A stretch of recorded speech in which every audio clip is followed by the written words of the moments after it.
Good morning, everyone. I'm Tim O'Brien. I'm the Senior Executive Editor of Bloomberg Opinion. Welcome to our Bloomberg Opinion live stream. I'm here with two of my colleagues. They're both smarter than me, and they're both on it because we're talking today about the federal government shutting down. And joining me is Ron Brownstein. He writes about politics and policy for us from the West Coast, and Nia Malika Henderson, who writes about politics and policy for us from the East Coast. It's good to see both of you, and thanks for joining today. Good morning, gang. So, big, little, and nonsensical things are all happening at once around this shutdown. It is often hard to pin down the exact number of federal workers who work in the United States because different people use different accounting. By some estimates, there's 5 million federal workers, with about 2.3 million of those being military personnel, 2.1 million being civilian workers, and about another 750,000 being categorized as government service employees, largely postal workers. However, sometimes if you look at tallies, people like the Federal Reserve say there's just 3 million federal workers. Regardless, it's a massive workforce. They provide basic and essential services to the American people. Some of the agencies they work for might be too big, some might be too little. That often gets shredded when we start to get into a political battle like we're seeing now. And the stakes are potentially very high from both a government services standpoint and from an electoral politics standpoint. So Ron and Nia are here with me today to help sort this out. And we will jump into it. They both have great columns out on our website. Ron has one this morning, parsing what Democrats might be giving up by focusing on healthcare in this debate. And Nia had a great piece yesterday about the topsy-turvy, bizarro world aspects of this whole shutdown. Nia, let's start with that a little bit. Lay out how the sides have formed around this government shutdown are so utterly strange, yet also utterly familiar.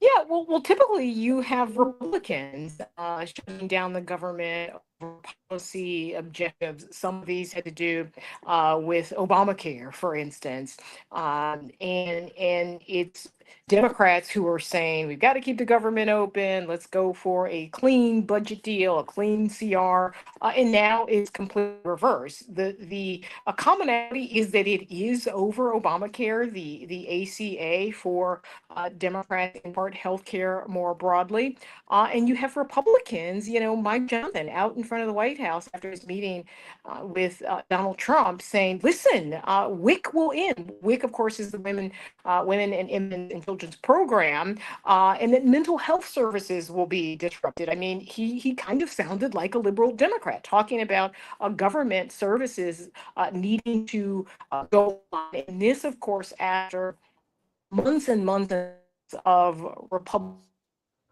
taking a weed whacker the government. And of course, it is in the Republican DNA in so many ways, this idea that there's too much government, there's too much government spending, there are too many sort of programs, and so to hear Mike Johnson on the steps of the White House arguing for government services was a bit of a trip. And so now, I mean, I think you have Democrats who their base is itching for a fight. They don't like what happened in March with Chuck Schumer essentially folding and cooperating with the Republicans and getting nothing. And so now they're taking a very, very, very different tactic.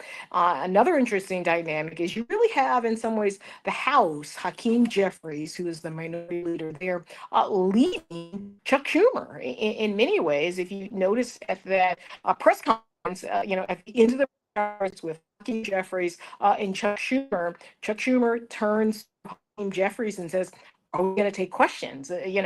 What are we going to do here? And Hakeem Jeffries says, no, we're not going to take any questions, and they walk away.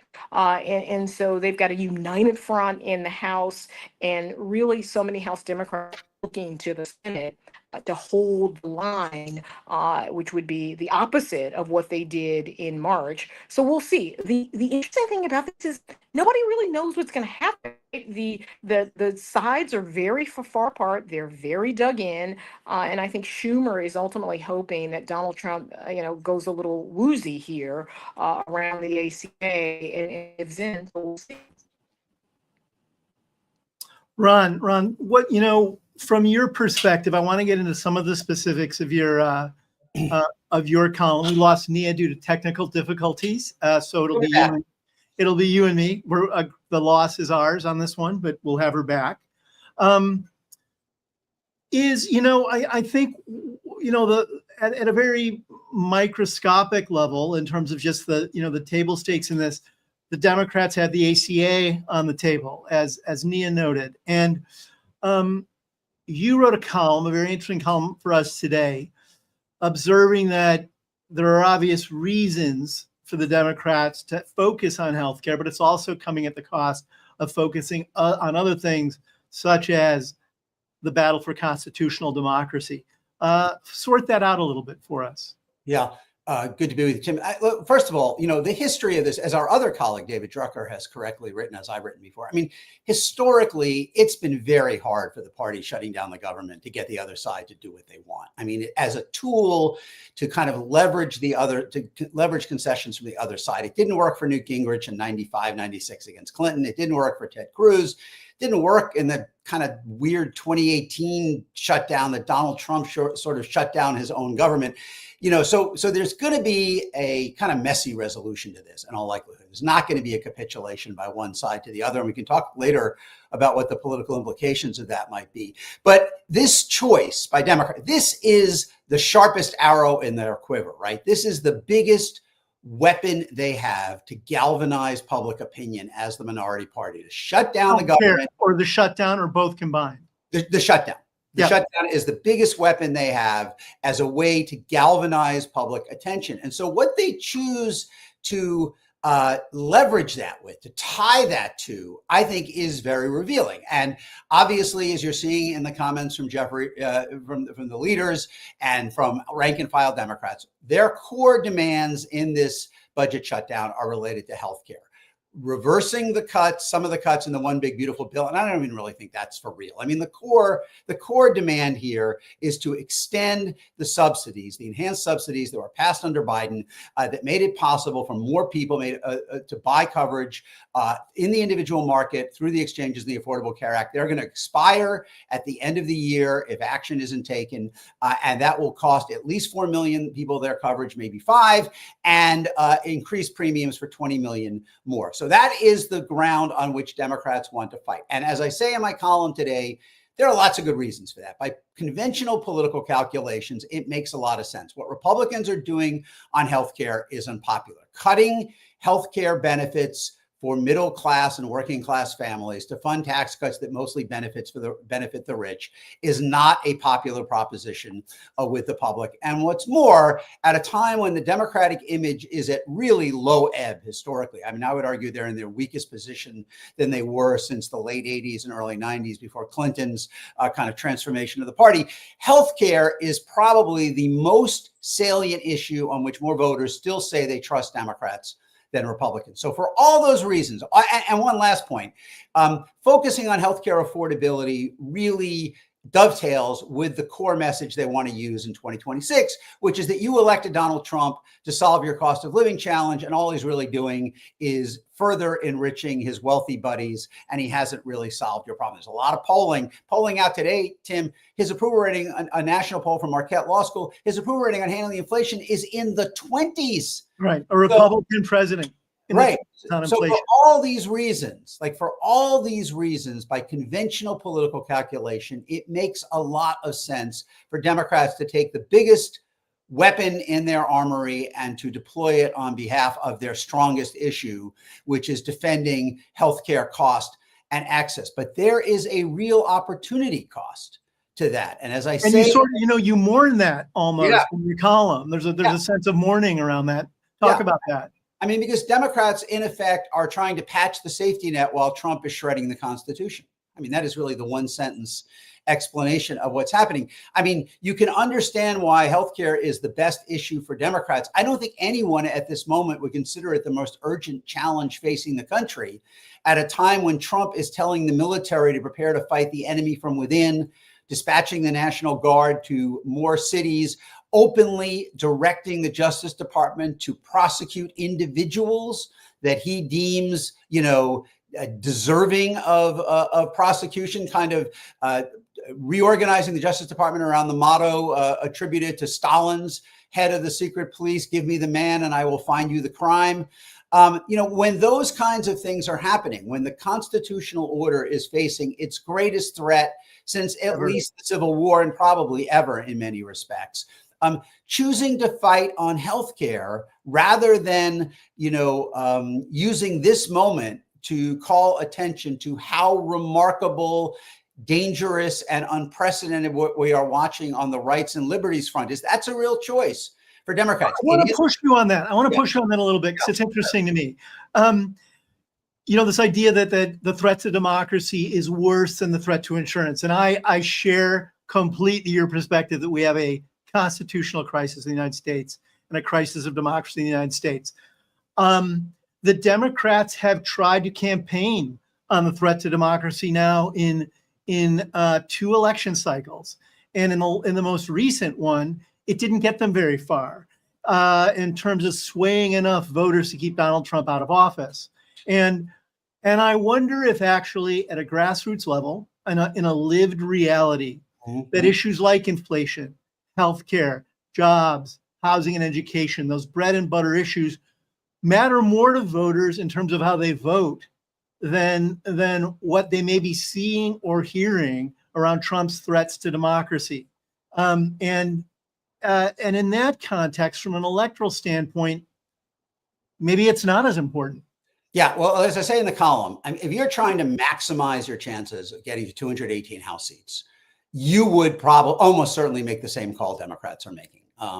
This is basically this debate and tension in the Democratic Party is not unique to them or to the U.S. I mean, when you talk to the people who study the Democratic backsliding worldwide, they will tell you that parties all over the world facing quasi-authoritarian opponents, aspiring strongmen, they divide along these same lines.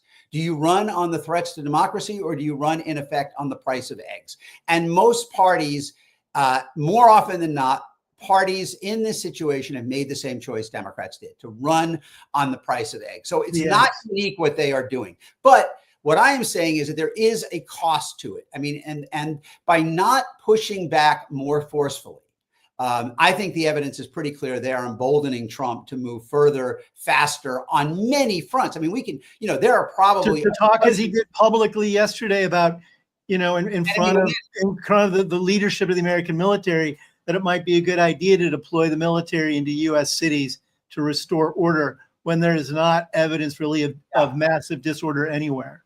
Yeah, I mean, you can debate there are a couple of quibbles with the electoral argument. I mean, let me just point them out. One, in 24, Democrats were warning about prospective things. Now there are things that are happening, right? So in 24, it was easier as a Latino guy ambivalent about what mass deportation might look like to say, well, Trump's talking about deporting criminals. It's not going to be that bad.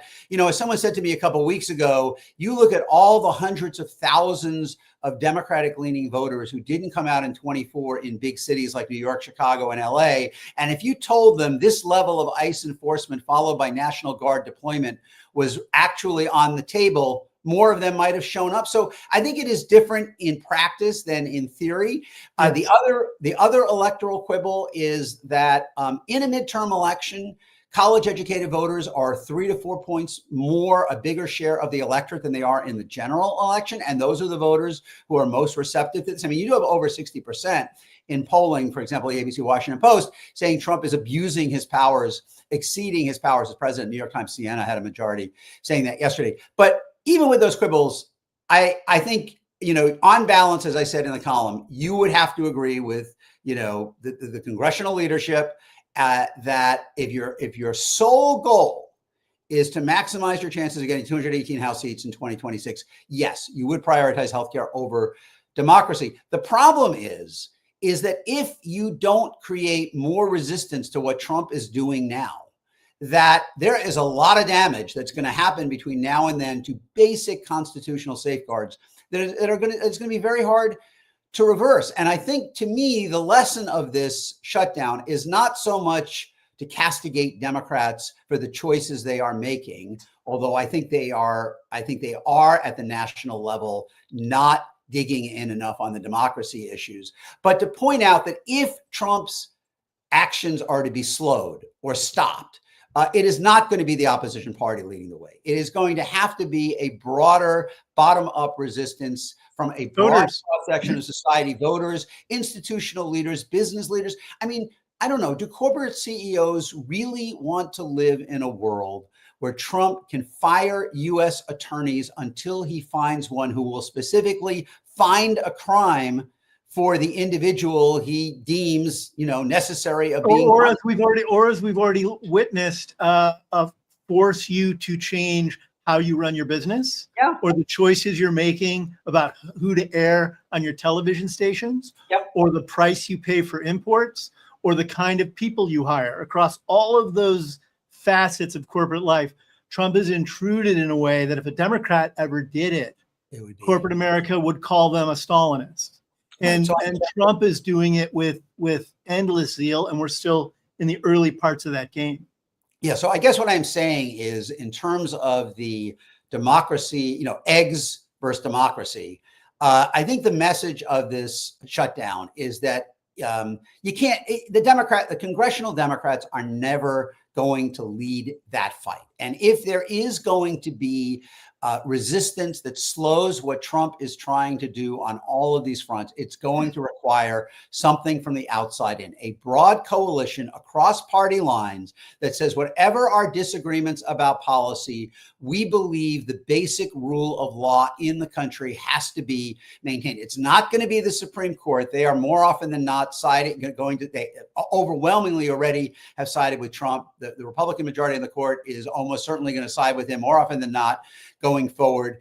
Congressional Republicans have shown no inclination to buck him on those issues about the kind of centralization of power and the kind of weakening of democratic safeguards. Congressional Democrats are making very clear that is not the principal ground they want to fight on. This is the principal ground they want to fight on. So what's left? I mean, what's left is the public itself, and not only grassroots individuals like the boycott that started on Disney, but institutions. And there is an institutional failure of educational, civic, business, local government to come together in a broad way and say, this is not the country we want. We may have very different visions of what tax policy should look like or regulatory policy should look like.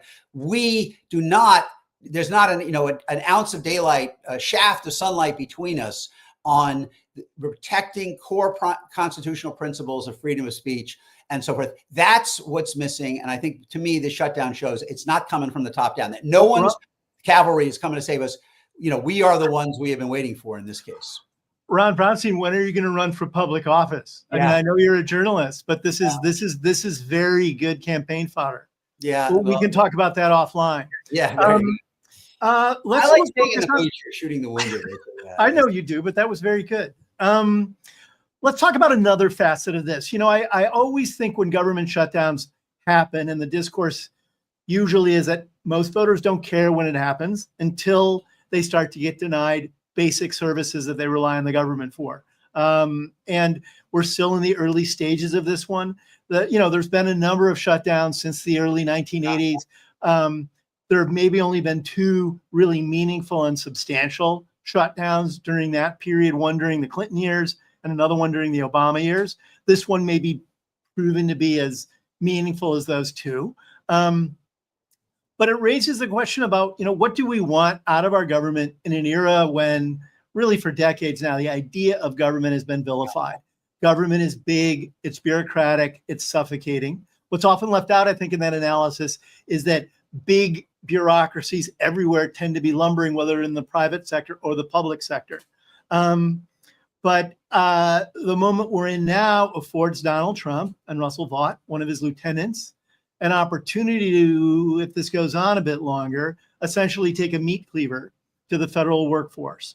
And you could wind up seeing hundreds of thousands of federal employees laid off. And from a pure cost and spend and save and reduce and cut set of perspectives, that may be enticing. but I think Americans are also going to find that something goes missing down the road than they want, and they'll only know it when it lands on their doorstep, whether that's a hurricane ravaging their community and they need FEMA, or Social Security checks that don't get processed on time because Social Security has been gutted.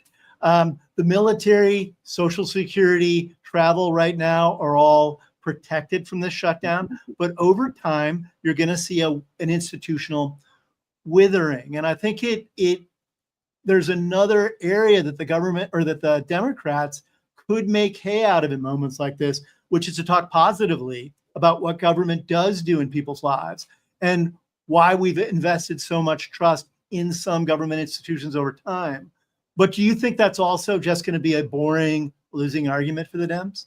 Well, the truism among both political scientists and political professionals for the last generation has been that Americans dislike government in theory and support it in practice. That if you ask people, do they want a bigger government or a smaller government, usually the smaller government wins. When you ask people what they think about specific government programs, they support like almost all of them, right? I mean, they want more Medicare, Medicaid, Social Security, spending on kids, spending on education, and so forth. And that has been the argument. And, the shutdown kind of brings that. And usually what brings the shutdown to an end is, because they do end, and this will end. I mean, it will end, is that the pain becomes just unsustainable for one or both sides. I mean, because there are so many things that Americans rely on for a government. I mean, there are specific services, and generally speaking, as I said, the specific services are quite popular.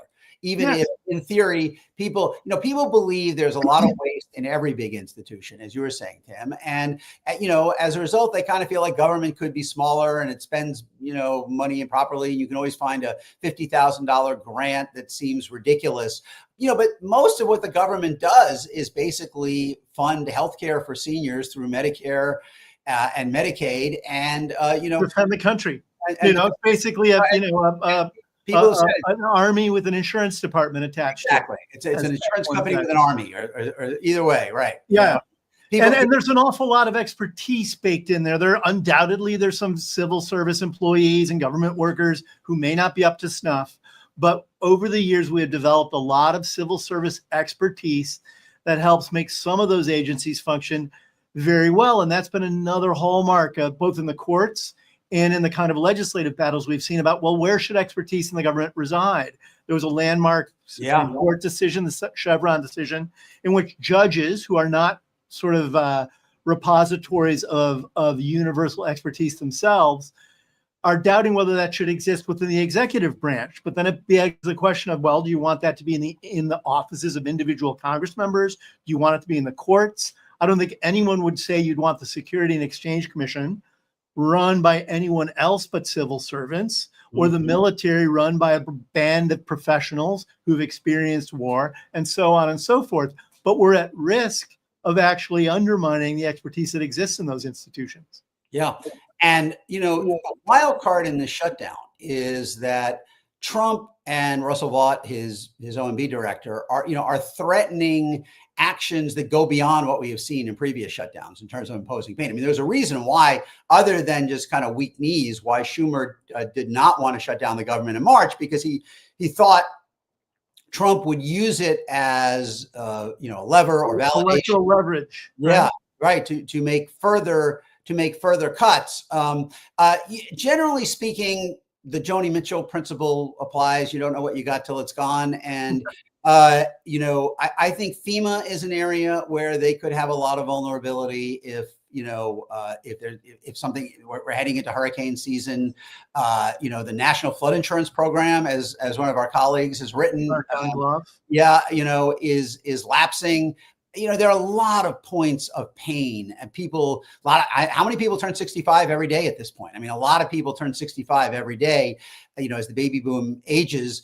So people born in 1960 are turning 65, and they have to apply for Social Security and Medicare, and that's harder. So these things end. I assume it will end with some agreement to have a negotiation about extending the ACA. I mean, part of what's funny, and not funny, part of what's, I think, Interesting. Interesting, or at least it's kind of like a rope down into the well. Like, you know, the government has fallen into this well. They, you know, and they're 9 feet down, splashing in the water. But the rope that's dangling there for them is that a lot of Republicans don't want the ACA subsidies to expire either. Right. You know, the core Democratic demand, let's just go back to that. I mean, they're asking for reversal of cuts in Medicaid. I don't think they think they're going to get that. What they might get, especially because there's $1 trillion price tag attached to that. yes. And, you know, and it would require Republicans to admit they did something wrong in the first place. But the core demand is that you've got these subsidies that really did work. So they did it temporarily during the pandemic in 21. I think they extended it in 23 till the end of 25. They basically enhanced the subsidy for the people who are buying coverage through the Affordable Care Act on the exchanges in the individual market.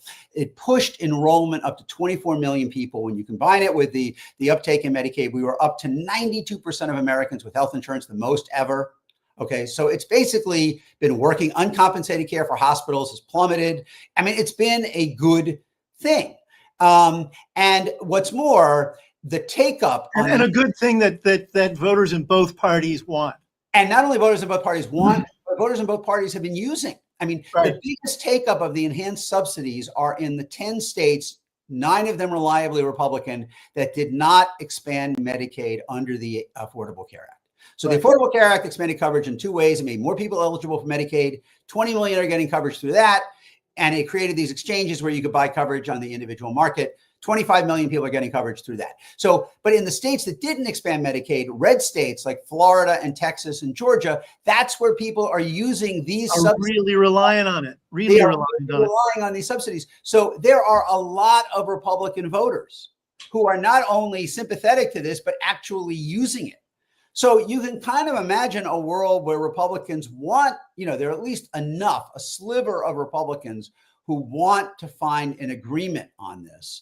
And, you know, I assume that somehow there will be some agreement to negotiate and there will be some extension of the subsidies. You know, I mean, we just don't know when. We just don't know when, and we don't know how, and we don't know when Democrats give up on trying to undo some of the stuff they did to Medicaid, which is a bigger, I mean, that's 10 or 11 million people losing coverage. More people will lose coverage as a result of the One Big Beautiful Bill. According to the CBO, not Bloomberg opinion, according to the Congressional Budget Office, more people will lose coverage from the reconciliation bill than any statute ever passed in American history. We're talking about maybe between the Medicaid cuts and the ACA, the expiration. And rural hospitals getting gutted as well. Rural hospitals that also are in lots of red districts. Rural hospitals rely more on Medicaid than urban hospitals do at this point because fewer people in rural America have employer-provided care. Right. There are fewer employers in rural America who provide health insurance. So that means a higher percentage of the revenue for rural hospitals is tied to Medicaid. And so they are very much at risk. That's why Republicans created this kind of fig leaf $50 billion fund to directly, you know, channel money to them. But the cuts they'll face are multiples of that. I think at least triple, maybe more. So, you know, there is, I mean, you can see how this comes together in the end because I mean, there are enough Republicans who are like, yeah, force me to work it out. They have their own. I want to find a way to working it out. Yep. So, but you know, it's gonna. Who knows how long it takes to get there, and who knows what Trump does in the interim. Now, here's a real. We're running out of time. This is not going to be an easy question to answer, but I'm going to force it on you anyway. If you log on to any federal website this morning. Yes. The Trump administration is telling visitors your government is shut down. Blame it on the radical left Democrats. The Democrats have their own messaging out there. Blame it on the Republicans. The blame game is part of this waltz, part of this standoff and shutdown, because both sides understand that there might be electoral consequences to it. If you were to sort of be a betting man here and lay down stakes on who's going to wind up getting blamed for this, how do you think that goes down? Republicans have unified control of government. So if I had to bet, slightly more people would blame them than Democrats, but not an overwhelming number. That's what we're seeing in polling now. Here's the interesting thing, though. if you look at the 95-96 shutdown and the 2013-2014 shutdown, in each case, the Democratic president was viewed as the clear winner, I think, in that confrontation. But Republicans didn't lose control of the Congress in 96. I mean, and then in 2014, they gained House seats and they gained, I think, 8 or 9 Senate seats and won control of the Senate. Yes, the shutdown in 95 definitely helped Bill Clinton. It put him on the glide path to re-election. His approval rating was under 50 until the shutdown. It went over 50 during the shutdown, never went under again. He went ahead of Dole during the shutdown, and he cruised to re-election. That was the turning point in his presidency, without a doubt. But like I said, it didn't really, the Republicans in the House were not really, didn't feel a big cost on it. And in 2014, even though the Ted Cruz shutdown over the ACA was widely viewed as a political failure, Republicans still did fine in the next midterm. The odds are pretty high that by a year from now, this is not going to be a central issue one way or the other for either side. But I think for Democrats, the necessity to show their voters that there is something they will fight on, that there is a line they will draw, was just unavoidable. I mean, inescapable. They had to do that. Again, choosing to do it on healthcare, not on democracy, is an understandable but telling choice. I just don't. I think that it'll be a somewhat mixed verdict. More people will probably blame the Republicans slightly than Democrats, and in either way, it's probably not going to be the central issue in October of 26. And we'll be talking about something else then, and probably the state of the economy. But we'll see each other before then. I hope multiple times. Ron, thank you for joining this morning. Thank you for having me. It's great talking with you. Great talking with you. I'm Tim O'Brien. I'm the senior executive editor of Bloomberg Opinion. I've been on today with my friend and colleague, Ron Brownstein. He covers politics and policy for us. This has been our live stream for today, but we'll be back next week. And thank you for joining us.